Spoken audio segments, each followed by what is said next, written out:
Entirely user error, and I'm okay with that.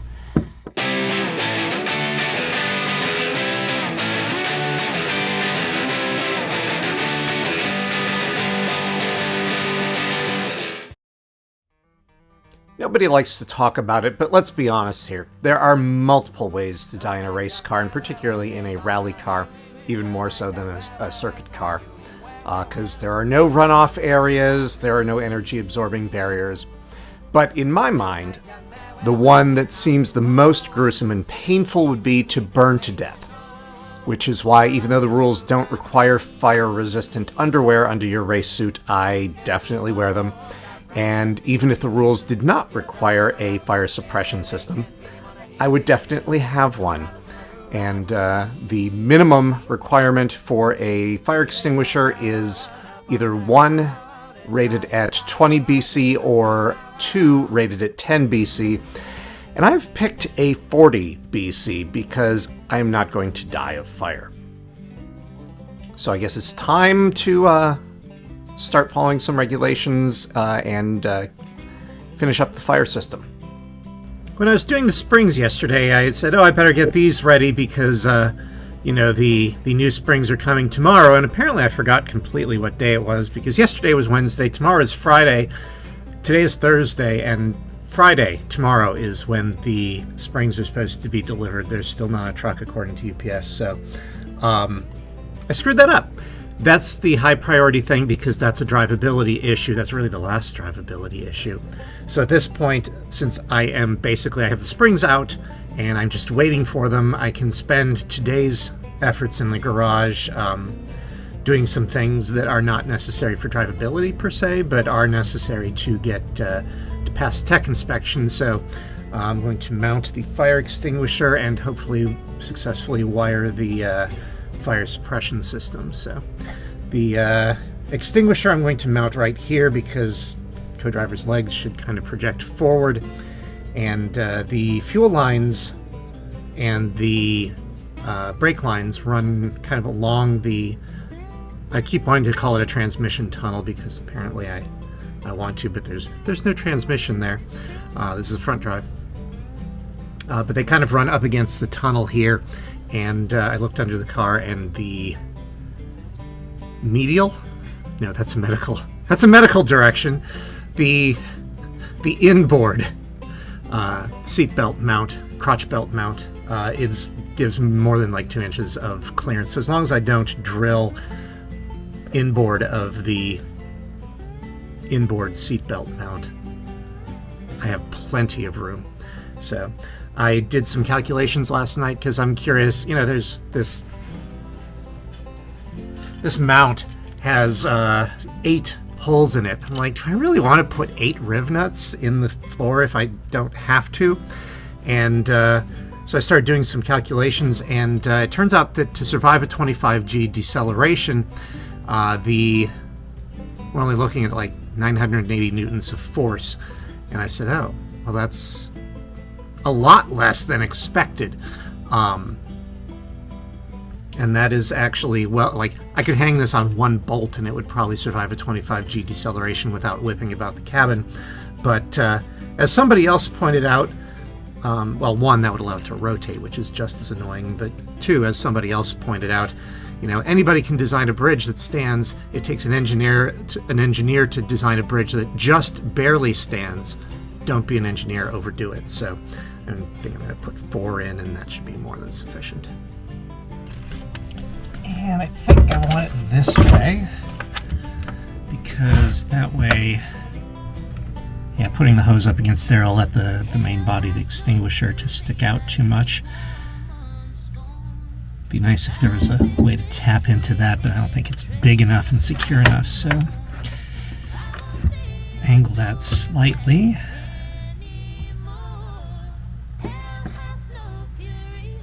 Okay, so there.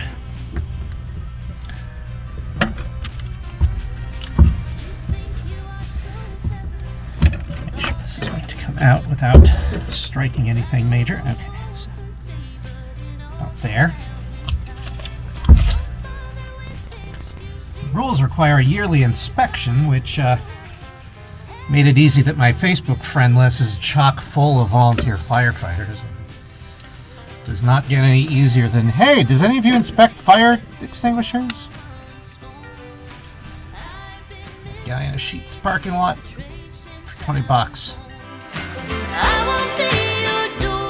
This one was rare 70-degree days in February. He texted me, he's like, hey, I'm on my way, should be there in just a minute. I'm like, okay, I'll be the idiot that's sitting on an outdoor table with a fire extinguisher on it. I know that I'm so pretty, sweet as I can be, but that don't mean I'm stupid, 'cause I can sure be me. I ain't afraid to leave you crying on the floor. This one apparently had some kind of inherent weakness that slid kind of, forced a bit kind of awkwardly, so now I got an oblong hole. That's not going to work. I mean, I'll throw one in there, but yeah, that's not a happy thing. Clean that up a little bit, and now I get to relearn how to use this thing. Pretty sure it goes something like that.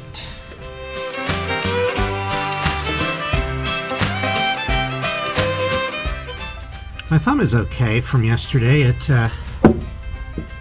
probably 80 or 90% function. It's 50% larger than my other thumb, kind of swollen there, but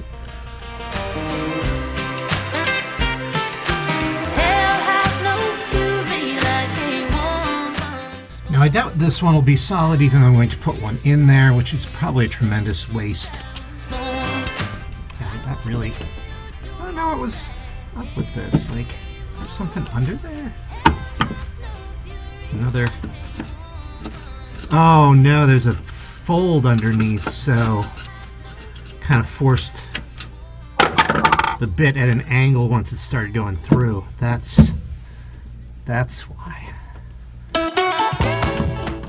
Actually, that's more solid than I thought it was going to be. Just a matter of getting the angle right. A little too solid.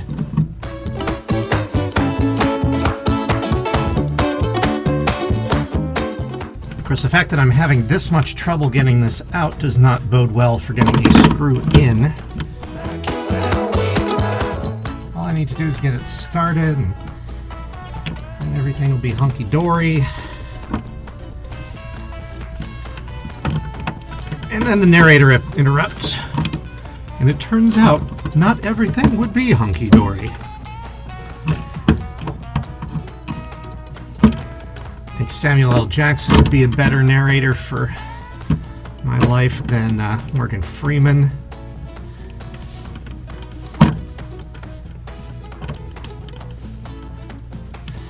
Not enough motherfuckers coming out of Morgan Freeman, if you know what I mean. Get the motherfucking lockers! Well, that's exactly the number of screws I needed. How perfect is that? That is the happiest damned accident I have ever had. Now, the problem is, it appears to be slightly misaligned, which I guess was not entirely surprising given the amount of pain that was involved in getting that in. Oh, you know what? It must have rotated slightly between drilling the pilot holes, because they're off by exactly the same amount. Like,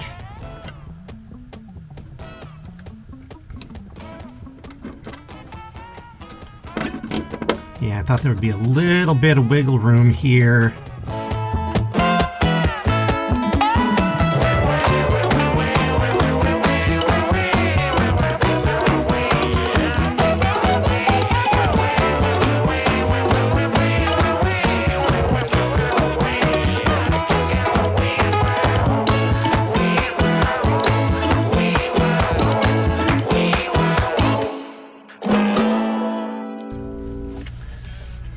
Have any obvious thread damage, but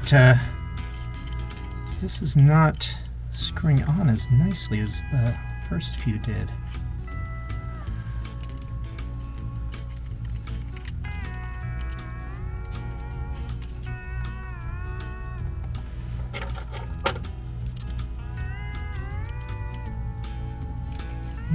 That's interesting. That's frustrating. I think I'm going to see if I can get a new set of threads here for that, because I need to be able to put in riv nuts. A bunch of M6 that aren't going anywhere. And because it is 2024, I will have new mandrels here in 48 hours. In the meantime, I'll start working on the fire suppression system, continuing with a theme. They've provided these nice cables that plug into, one on the actual side with the tank and one on the box that powers it with a 9-volt battery. The wires blue and brown. Fortunately, the manual helpfully tells me that the polarity doesn't matter. As long as it creates a circuit, the thing will go off, so it doesn't really matter, but I think I will, at least just for troubleshooting's sake, match the brown to the brown and the blue to the blue, because otherwise that'll drive me nuts when things go wrong. Obviously the plumbing is, all the suppression stuff is in place. I just need to decide where to put the buttons, and the control box will go between the seats. Actually, I'm going to cut a small piece of aluminum for that and screw it down, because there's actually a couple of bolt holes there, so that'll give that something rigid to sit onto. So one of the fun things that I had not paid attention to was the incredibly teeny tiny connectors on the back of this button that were challenging to find. I was trying to figure out the best way to connect them, and I thought about maybe just looping the wire through there, pulling it back, and then soldering it a bit, but I realized that I really needed a way to keep the contacts apart. And then I thought they might actually work with some kind of spade connector, maybe one smaller than I'd ever seen before. And it turns out that I was able to find teeny tiny spade connectors, smaller than I'd ever seen before, that are, I guess, meant for audio equipment, which is why they come gold plated.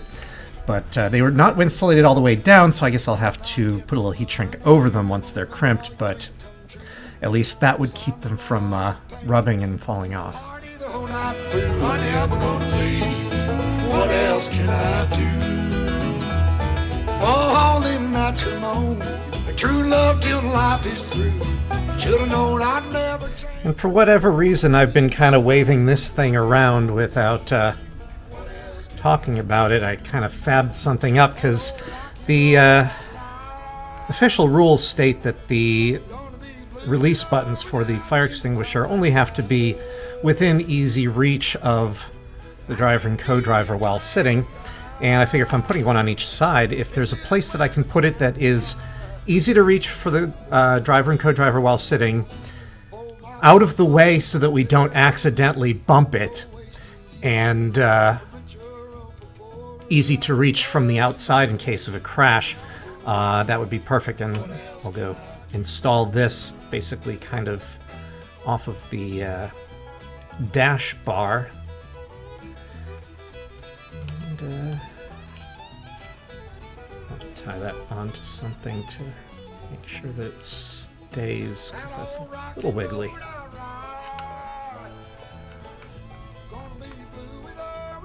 It's on there pretty well.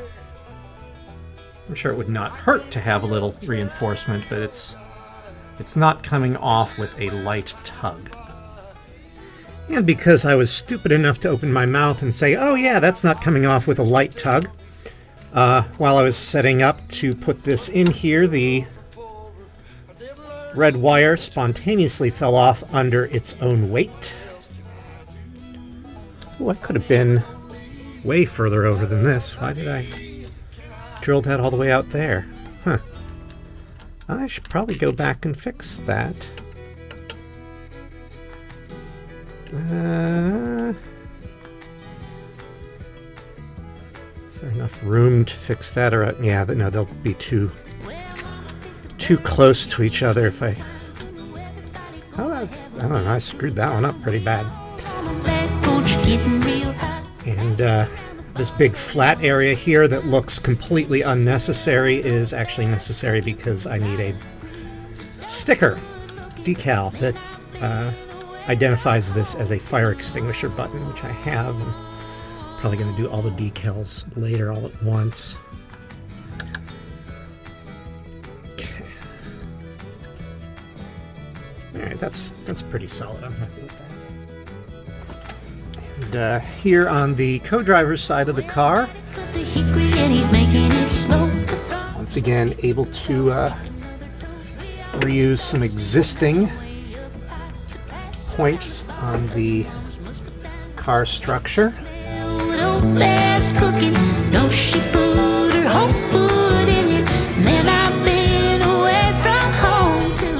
Because of the way the structure curves in back, I can't really get a wrench back there as easily as I can get a socket back there, which is why I'm using the socket as the stationary thing. Nice and solid. Very attractive. Looks professional-ish. A real professional probably would have cut a more perfect right angle above and below, but again, room for the extinguisher logo.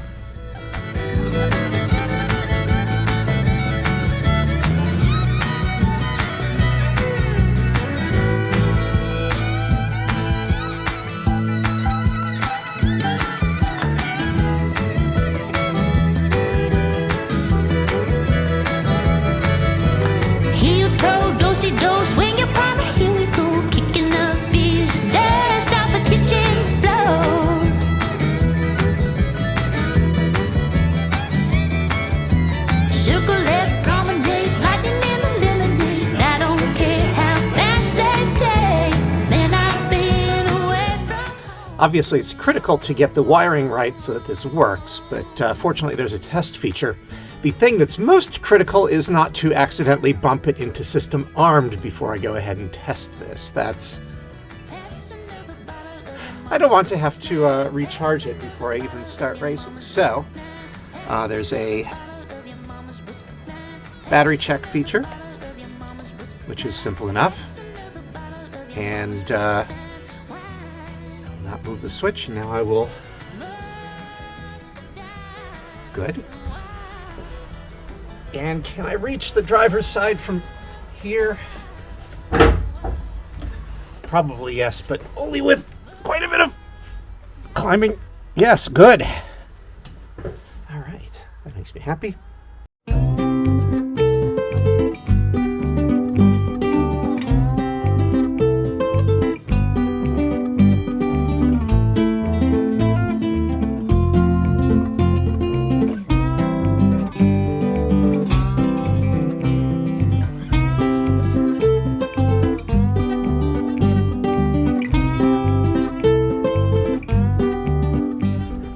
Mandrel is the term for what I had to replace, and I bought 2 of them because that way I have a spare, and look how easily this threads. Beautiful.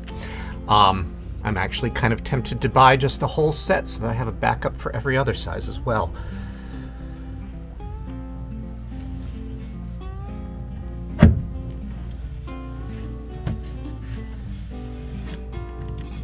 Oh, this is not going to be sufficiently strong, is it? Oh, okay. That went in way too easily. Maybe something was going wrong with the last one, and that's why I was struggling so hard. Hey, I have a dumb question. Why am I about to do this manually when I own battery-powered tools that can do this?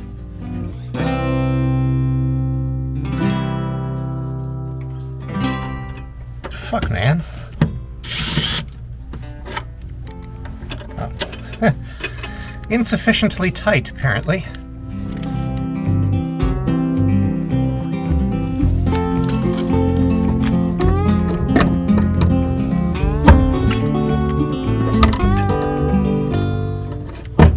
There we go.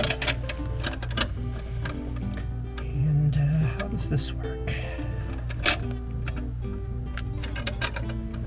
It's more important to be able to undo it than, okay. Alright, and I can still reach the hazard triangle. That's the word I'm looking for. You're supposed to have one within reach of the driver or co-driver. And there are many like it, but this one is mine. Am I being a little paranoid about fire? It's definitely a risk, so it doesn't seem like paranoia if it has happened to people before. I mean, look at Niki Lauda.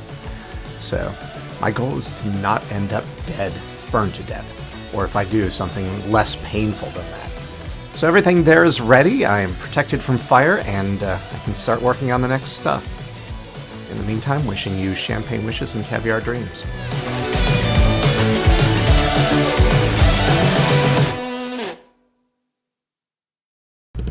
Oh, that was too easy. That's...